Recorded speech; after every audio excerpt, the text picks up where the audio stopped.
This is Whitebird Pass in Idaho, Whitebird Pass, just east of Hells Canyon. And here on June 16th, 1877, the United States Cavalry come down off this hill trying to subdue the Nez Perce tribe that was camped down here in the bottom with Chief Joseph. And the Nez Perce seen him coming, met him on this little hill in the middle, this rocky knoll, and about 34 of the troopers were killed. Several Nez Perce warriors were injured, but none were killed.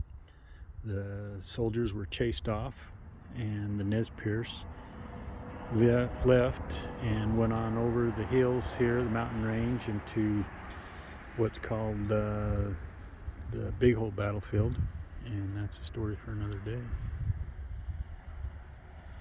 Whitebird Pass on a smoke-filled day.